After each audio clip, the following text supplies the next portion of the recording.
ನಮಸ್ತೆ, SS engineering works ಮಾತಾಡ್ತೀನಿ ma'am. ನಾನು ಇವಾಗ ನೋಡೋದು ಬಂದು ನೋಡ್ರಿ ಅಂದ್ರೆ ಈ ವಿಡಿಯೋಲ ಪೇಪರ್ ಪ್ಲೇಟ್ ಮೆಷಿನ್ ಈ ವಿಡಿಯೋಲ ನಾವು ನೋಡ್ತೀವಿ ಮ್ಯಾಮ್.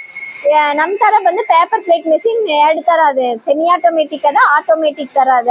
ಈ ವಿಡಿಯೋಲಿ ನೋಡೋದು ಬಂದು ಆಟೋಮೆಟಿಕ್ ಪೇಪರ್ ಪ್ಲೇಟ್ ಮೆಷಿನ್. ಇದೆಲ್ಲ ಬಂದು ನಿಮಗೆ ಅಪ್ ಅಂಡ್ ಡೌನ್ ಬಂದು ಟೈಮಿಂಗ್ ಸೆಟ್ ಮಾಡಿಬಿಟ್ರೆ ಆ ಟೈಮ್ல ಬಂದು ನಿಮಗೆ ಡೈ ಮೂವ್ಮೆಂಟ್ ಆಗೋದು. ನಿಮ್ಮ ಪೇಪರ್ மட்டும் ಮಡಗಿ ತಗೊಂಡ್ರೆ ಸಾಕೋಯ್ತು. ನೀವು ಬಂದು ಎದುವೇ ಪ್ರೆಸ್ ಮಾಡಬೇಕಾದಿಲ್ಲ. ಇಲ್ಲ ನಿಮ್ ಬಂದು ನಮಗೆ ಟೈಮಿಂಗ್ ಬೇಡ ಎಂದೇಳಿದ್ರೆ ನಿಮಗೆ up and down button type ಅದೇ, ಆ ತರವು ನಿಮ್ ಮ್ಯಾನುವಲ್ ಬೇಕಂದ್ರೆ ಆ ತರವು ನಿಮ್ ಬಂದು ಯೂಸ್ ಮಾಡ್ಕೋಬಹುದು.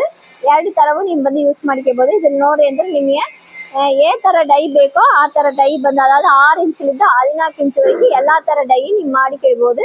ಇದನ್ನೇ ನಿಮಗೆ ಬಂದು ಅಡಿಕೆ ಪ್ಲೇಟ್ ಡೈ ಬೇಕಂದ್ರೆ ನಾವು ಬಂದು ಮಾಡಿ ಕೊಡ್ತೀವಿ. ಬಂದು ಮನೆ ಕರೆಂಟ್ಲೇ ರನ್ ಮಾಡಿಕೊಳ್ಬಹುದು. ನಿಮಗೆ ಬಂದು ರನ್ ಮಾಡಕ ಈಸಿ ಆಗಿರೋದು. ಈ ತರ ಮೆಷಿನ್ ಏನಾದ್ರು ಡೀಟೇಲ್ಸ್ ಬೇಕಂದ್ರೆ ಕೆಳಗಿರೋ ನಂಬರ್ಗೆ ಕಾಲ್ ಮಾಡಿಯೋ. ನಮಸ್ತೆ.